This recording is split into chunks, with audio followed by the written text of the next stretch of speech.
Good morning students. आज हम कक्षा 10 के विज्ञान की सबसे पहला है हमारा रसायन विज्ञान के बारे में डिस्कस करेंगे। हमारा पहला चैप्टर है रासायनिक अभिक्रिया। तो रासायनिक अभिक्रिया क्या होती है? जब एक या एक से अधिक पदार्थ आपस में मिलकर के एक नया पदार्थ बनाते हैं। जब एक या एक से अधिक पदार्थ आपस में मिलकर के एक नया पदार्थ बनाते हैं उसे हम रासायनिक अभिक्रिया कहते हैं।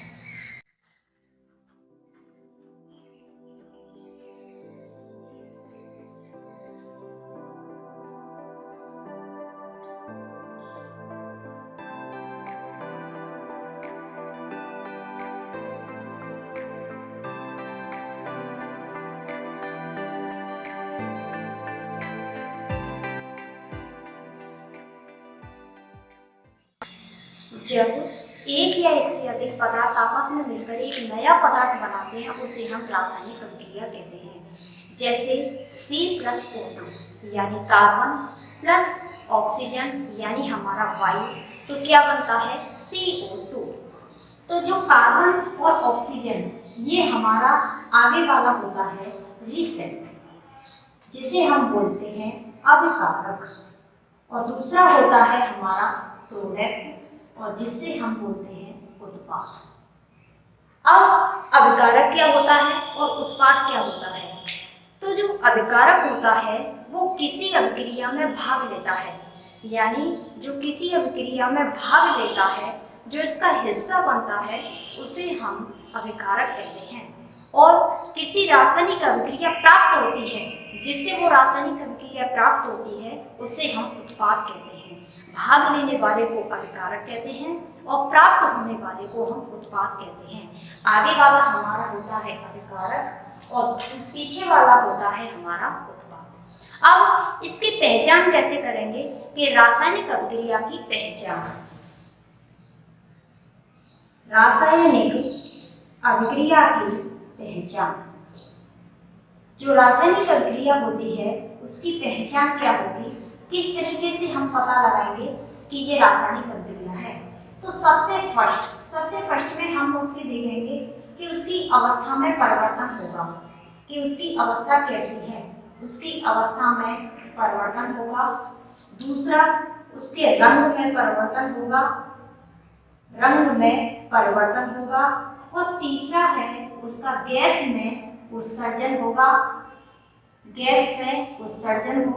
और 4 है हमारा ताप में परिवर्तन होगा, जिस तरीके से अगर हम देखेंगे कि उसकी पहचान कैसी है, तो हमने ये कार्बन लिया और ये ऑक्सीजन लिया, यानी कार्बन गैस हो गई और ऑक्सीजन वायु के साथ में किया, तो क्या मिला हमारा कार्बन डाइऑक्साइड। इस तरीके से हम देख लेते हैं, जैसे H2 हमारा क्या होता है गैस और ऑक्सीजन क्या होती है हमारी ये गैस, लेकिन प्राप्त क्या हुआ हमें H2। यानी ये क्या थी, ये गैस थी, और ये क्या था ऑक्सीजन वायु थी, और ये क्या था H2 जल था। ये गैस थी और ये क्या मिला हमारा द्रव, यानी इसकी अवस्था में परिवर्तन हो गया कि गैस थी लेकिन फिर भी क्या मिला हमें द्रव। इसी तरीके से उसका टेम्परेचर भी लो हो सकता है, हाई हो सकता है, कैसा भी हो सकता है, उसमें भी परिवर्तन हो सकता है। गैस में आपस में उत्सर्जन भी हो सकता है। किस तरीके से इसे हम कर सकते हैं, तो ये है हमारे रासायनिक अभिक्रिया की पहचान। अब नेक्स्ट को हम देखते हैं कि रासायनिक समीकरण क्या होता है। रासायनिक समीकरण,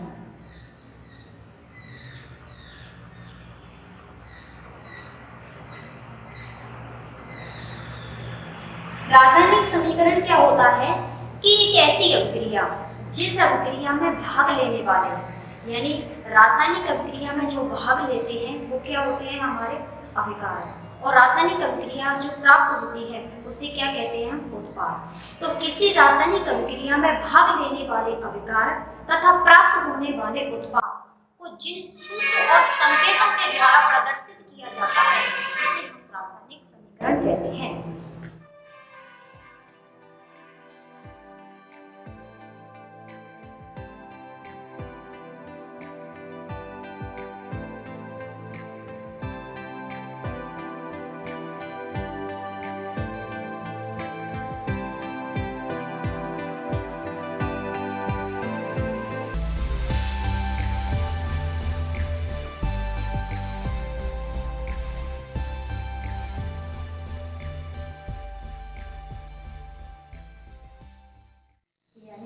किसी अभिक्रिया में भाग लेने वाले और प्राप्त होने वाले पदार्थों को जिन सूत्रों और प्रतीकों के द्वारा प्रदर्शित किया जाता है उसे हम रासायनिक समीकरण कहते हैं। जैसे हम एग्जाम्पल के तौर पर देखेंगे कि हमारा एक एग्जाम्पल लेते हैं, आप इसका स्क्रीनशॉट ले लीजिए, उसके बाद हम आगे करते हैं।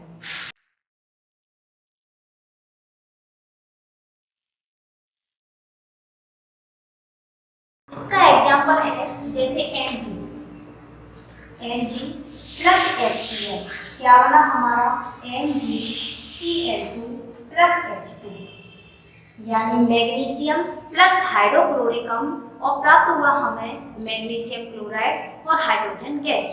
अब ये हमारा Mg क्या है, ये गैस है, हाइड्रोक्लोरिकम ये भी हमारी क्या है, गैस है।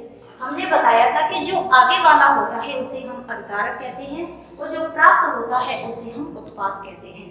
अब इसमें किस रासायनिक अभिक्रिया के द्वारा प्रदर्शित किया जाता है, जैसे Mg को क्या कहते हैं हम, मैग्नीशियम, HCl को क्या कहते हैं, हाइड्रोक्लोरिकम, और हमारा MgCl2 को क्या कहते हैं, मैग्नीशियम क्लोराइड, और H2 को क्या कहते हैं, हाइड्रोजन गैस। तो जिस तरीके से मैंने जिस प्रतीक के नाम बताए हैं, प्रतीक और संकेत, जैसे मैग्नीशियम को मैंने लिखा Mg, हाइड्रोक्लोरिक को लिखेंगे हम HCl। तो जिसके सूत्रों प्रतीकों के द्वारा उसे प्रदर्शित किया जाता है उसे हम रासायनिक समीकरण कहते हैं। अब आते हैं कि रासायनिक समीकरण को संतुलित करना।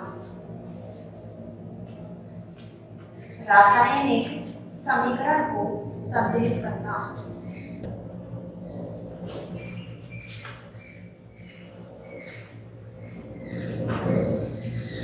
रासायनिक समीकरण को संतुलित करना कैसे होता है कि रासायनिक अभिक्रिया के तीर का निशान होता है, ये होता है हमारा तीर का निशान। इस तीर के निशान के आगे वाले यानी अभिकारक और प्राप्त होने वाले उत्पाद दोनों के परमाणुओं की संख्या बराबर होनी चाहिए, ये होता है हमारा रासायनिक समीकरण को संतुलित करना।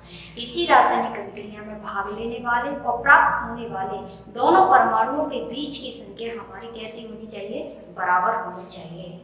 अब द्रव की अविनाशिता के नियम के अनुसार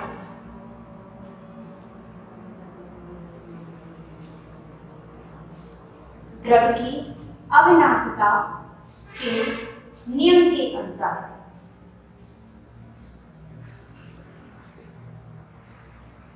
द्रव की अविनाशिता के नियम के अनुसार क्या है कि प्रत्येक जो रासायनिक परिवर्तन होता है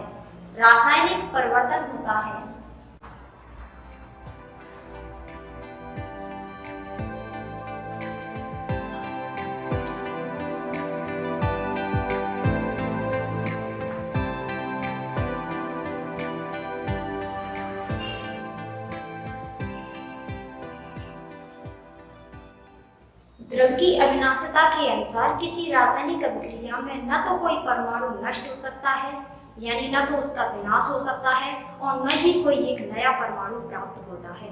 इसे हम कहते हैं रासायनिक अभिक्रिया। अब देखते हैं कि इन्हें संतुलित कैसे करते हैं। जैसे मैंने लिया एक H2 प्लस O, हमारा क्या बना, H2O। अब इसमें देखते हैं कि H2 यहाँ कितनी है, H2, यहाँ कितनी है, H2, यहाँ ऑक्सीजन कितनी है, 2, यहाँ कितनी है, 1। इसका मतलब यहाँ पर हमें 2 करनी पड़ेगी, तो कितने हो गए यहाँ पर, 2। अब यहाँ पर 2 ऑक्सीजन तो पूरे हो गए, लेकिन हाइड्रोजन कितने हो गए, 2 दूनी 4। इसका मतलब हमें यहाँ भी हाइड्रोजन को कैसा करना पड़ेगा, 2। तो इस तरीके से हमारी दोनों ही अभिक्रियाएं कैसे हो गई, दोनों परमाणु हमारे संतुलित हो चुके हैं। नेक्स्ट हम देखते हैं HCl प्लस O2, यानी हम निकालते हैं इसे HCl और O2, प्राप्त होता है हमें H2O और प्लस Cl2, यानी H2O और Cl2। किस तरीके से करेंगे इसे, यहाँ H कितनी है, 1, यहाँ कितनी है, 2, यहाँ ऑक्सीजन कितनी है, 2, यहाँ ऑक्सीजन कितनी है, 1। इसका मतलब हमें यहाँ पर 2 ऑक्सीजन करने पड़ेंगे। अब यहाँ हाइड्रोजन देखते हैं कितनी है, 2 दूनी 4। इसका मतलब यहाँ हाइड्रोजन कितने हो गए, 4। अब यहाँ Cl देखेंगे, Cl कितनी है, 4, यहाँ कितनी है, 2। इसका मतलब यहाँ की कितनी हो गई, 2 दूनी 4। इस तरीके से समीकरण संतुलित कर सकते हैं। नेक्स्ट हम देख सकते हैं और CuSO4 प्लस इसके साथ में हम कोई भी और रिएक्शन ले सकते हैं। ऐसा करते हैं Cu plus H2SO4 CuSO4 plus H2। अब इसे देखते हैं कि यहाँ Cu कितने हैं, 1, यहाँ Cu कितना है, 1, यहाँ H2 कितने हैं, 2, यहाँ कितने हैं, 2, यहाँ S कितना है, 1, यहाँ भी कितना है, 1, ऑक्सीजन कितने हैं, 4, ऑक्सीजन कितने हैं, 4। इसका मतलब ये रासायनिक अभिक्रिया हमारी कैसी है, संतुलित है। इस तरीके से रासायनिक समीकरण को हम संतुलित कर सकते हैं। अब कुछ रासायनिक समीकरण हैं जो आपको बोर्ड पर दिए जाएंगे, आप उसका स्क्रीनशॉट ले सकते हैं और मुझे या कमेंट बॉक्स में उससे समीकरण को संतुलित करके देंगे और देखेंगे कि आप लोग कितना सॉल्व करना सीख सकते हो। अगर नहीं आते हैं तो आप बोल सकते हैं, हम नेक्स्ट वीडियो में पुनः रासायनिक समीकरण को संतुलित करना आपको बताएंगे। अब रासायनिक कुछ समीकरण है उनको आप लिख सकते हैं। जैसे कुछ रासायनिक समीकरण है जिसको हम लिखेंगे, जैसे हमारा कोई भी ले सकते हैं हम KNO4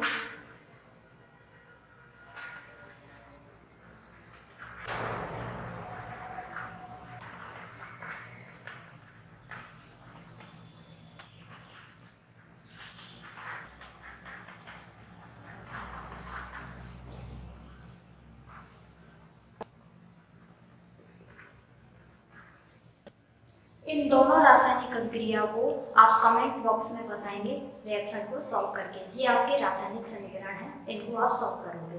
अब हम नेक्स्ट पढ़ते हैं रासायनिक अभिक्रिया के प्रकार। हम पढ़ेंगे रासायनिक अभिक्रिया के प्रकार।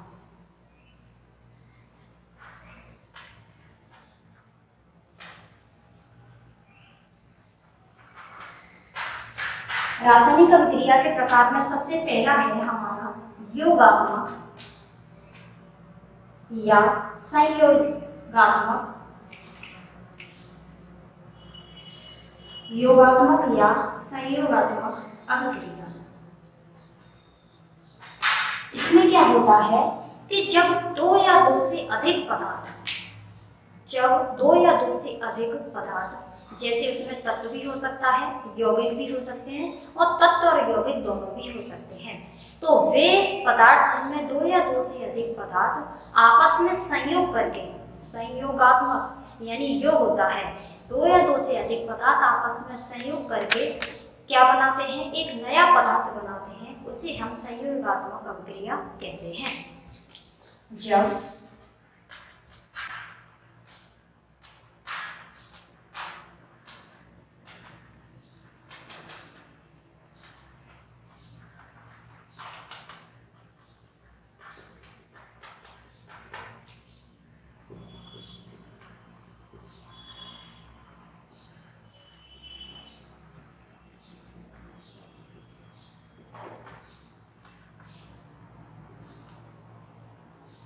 दो या दो से अधिक पदार्थ, कोई से भी दो या दो से अधिक पदार्थ हम ले सकते हैं, दो पदार्थ ले लो, जैसे हमने लिया Mg प्लस O2, हमारे दो या दो से अधिक पदार्थ हैं, क्या बना, MgO। तो इस तरीके से Mg यहाँ O कितने हैं, यहाँ तो दो लगाएंगे, Mg कितने हैं, दो। इस तरीके से हम रख सकते हैं, ये होता है हमारा संयोगात्मक अभिक्रिया। दो या दो से अधिक पदार्थों से मिलकर के एक नया पदार्थ बनता है, उसे हम संयोगात्मक अभिक्रिया कहते हैं। अब हम दूसरी पढ़ेंगे, दूसरी होती है हमारी प्रतिस्थापन या विस्थापन अभिक्रिया। अब प्रतिस्थापन या विस्थापन अभिक्रिया क्या होती है कि वे अभिक्रिया जिनके यौगिक के किसी परमाणु या परमाणु समूह उसी स्थान के किसी परमाणु या परमाणु समूह के स्थान पर आकर के संयोग कर लेते हैं, उसे हम प्रतिस्थापन अभिक्रिया कहते हैं। वे अभिक्रिया जिनके यौगिक के किसी परमाणु या परमाणु समूह के स्थान पर अन्य परमाणु या परमाणु समूह जुड़ जाता है या संयोग कर लेता है, उसे हम प्रतिस्थापन अभिक्रिया कहते हैं।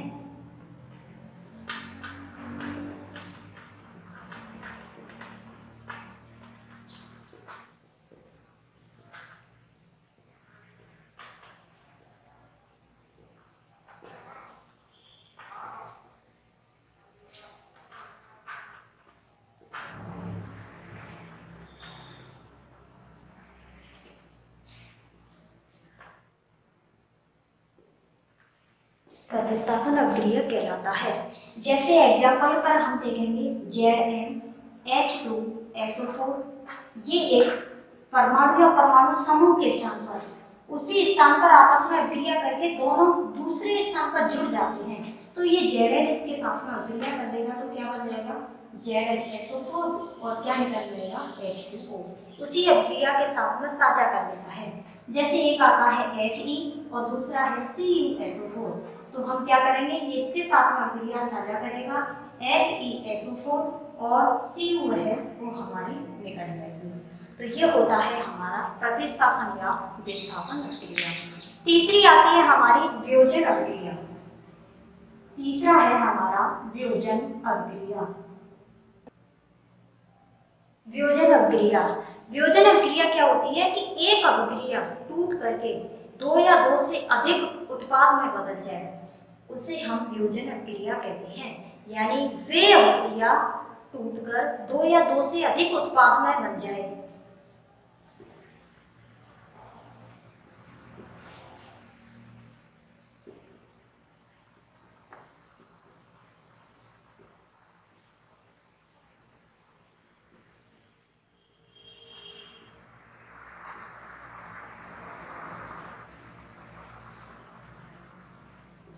उसे वियोजन अभिक्रिया कहते हैं। वे अभिक्रिया जो टूटकर, यानी मेरा कोई मैंने पदार्थ ले लिया, टूटकर दो या दो से अधिक यानी B प्लस C इस तरीके से प्रोडक्ट प्राप्त हो, उसे हम वियोजन अभिक्रिया कहते हैं। अब जो वियोजन अभिक्रिया होती है हमारी तीन प्रकार की होती है। पहली होती है हमारा ऊष्मीय, सेकंड होती है हमारी विद्युत अपघटन और तीसरी होती है हमारी प्रकाशीय वियोजन। ये तीन प्रकार की होती हैं। आप इसका स्क्रीनशॉट ले लीजिए। पहले पर आती है हमारी ऊष्मीय वियोजन।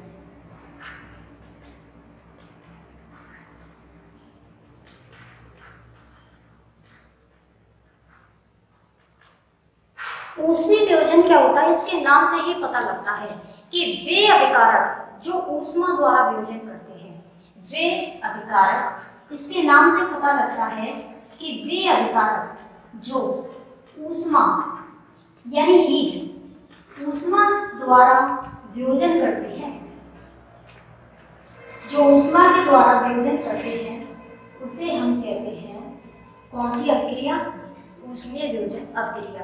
जैसे हम कोई भी लेते हैं CaCO3 कैल्शियम कार्बोनेट, ऊष्मीय यानी उसके ऊपर क्या होगी, हीट होगी, ऊष्मीय वियोजन ऊष्मा के द्वारा गर्म कर रहे हैं तो क्या बनेगा CaO और हमारा ऑक्सीजन गैस निकल जाएगी। ये हो गया हमारा फर्स्ट ऊष्मीय वियोजन। दूसरा आता है हमारा विद्युत अपघटन। जो अभिक्रिया होती है वो दूसरी होती है हमारी विद्युत अपघटन। विद्युत अपघटन में क्या होता है कि वे अभिकारक जो विद्युत धारा द्वारा वियोजन करते हैं, इसके नाम से पता लगता है कि ये विद्युत अपघटन विद्युत धारा द्वारा करते हैं। तो विद्युत धारा, कोई भी अभिक्रिया हम ले सकते हैं जिसमें विद्युत धारा प्राप्त हो, तो हम ले सकते हैं H2O और इसमें क्या करेंगे, हम धारा प्रवाहित करेंगे, विद्युत धारा क्या बनेगा H2 और प्लस क्या बनेगा O2। रिएक्शन को सॉल्व करेंगे तो यहाँ 2 और यहाँ कितनी आ जाएगी 2। ये हो गया हमारा विद्युत अपघटन। तीसरा होता है हमारा प्रकाशीय वियोजन। प्रकाशीय वियोजन, अब प्रकाशीय वियोजन क्या होता है कि प्रकाश जो प्रकाश की उपस्थिति में हो, यानी प्रकाश की उपस्थिति में जो अभिक्रिया होती है, प्रकाश की उपस्थिति में जो अभिक्रिया होती है, जो वियोजन होता है उसे हम कहते हैं प्रकाशीय वियोजन। अब प्रकाशीय वियोजन में क्या आ सकता है AgCl, सिल्वर क्लोराइड क्या बनेगा हमारा Ag अलग निकल जाएगा और Cl2 हमारा अलग हो जाएगा। तो Ag यहाँ Cl कितनी है 2, तो हमने 2 लगा ली। अब Ag यहाँ कितनी हो गई 2, तो हमने यहाँ भी Ag लगा दी। इस तरीके से हमारे जो वियोजन अभिक्रिया होती है वो 3 टाइप की होती है, ऊष्मीय वियोजन, विद्युत अपघटन वियोजन और तीसरी प्रकाशीय वियोजन। जो हमारी ऊष्मीय होती है वो ऊष्मा के द्वारा होती है और जो हमारा विद्युत अपघटन होता है वो विद्युत धारा के द्वारा होता है और तीसरा होता है हमारा जो प्रकाशीय वियोजन होता है वो प्रकाश की उपस्थिति के कारण होता है। लास्ट में हमारी 4 आती है जिसे हम बोलते हैं द्विविस्थापन अभिक्रिया। द्विविस्थापन अभिक्रिया। अब इसके भी नाम से पता लगता है कि ये अभिक्रिया कैसी है। वह अभिक्रिया जो दोनों तरफ हो, द्विविस्थापन, दोनों तरफ विस्थापित हो रही हो, उसे द्विविस्थापन कहते हैं। तो इसकी क्या होगी डेफिनेशन, इस अभिक्रिया में उत्पादों का निर्माण दो यौगिकों के आयनों के द्वारा होता है। दो यौगिकों के आयनों के द्वारा होता है। किस तरीके से? इस अभिक्रिया में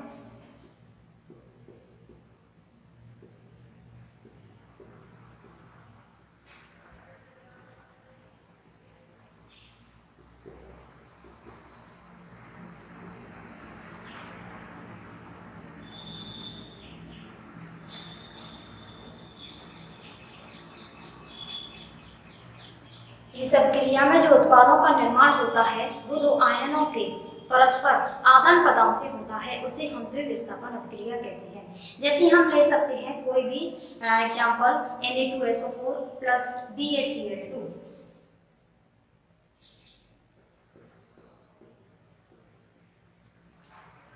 तो क्या प्राप्त होगा? हमारा हो जाएगा BaSO4 और प्लस NaCl। अब यहाँ देखते हैं, रिएक्शन सॉल्व करते हैं। Cl यहाँ 2 है तो हम यहाँ 2 लगा देंगे। यहाँ Na 1 है, यहाँ 2 है, यहाँ 2 हो गई, तो यहाँ भी कितनी है? 2 है। यहाँ Ba 1 है, Bs कितनी है? 1 है, O कितनी है? यहाँ 4 है, तो यहाँ भी 4 हो गई। इस तरीके से ये हमारे रासायनिक समीकरण के कुछ प्रकार थे, उनके टाइप्स थे। नेक्स्ट हम अगली वीडियो में पढ़ेंगे कि इससे आगे ऑक्सीडेशन, जो हमारे ऑक्सीकरण होते हैं, अपचयन होते हैं, ये क्या चीज़ होती है। इसको देखने के लिए थैंक यू, और हमारी जो वीडियो इसको लाइक करना, सब्सक्राइब करना और आगे शेयर भी करना, और नेक्स्ट वीडियो आने के लिए आगे का वेट करना।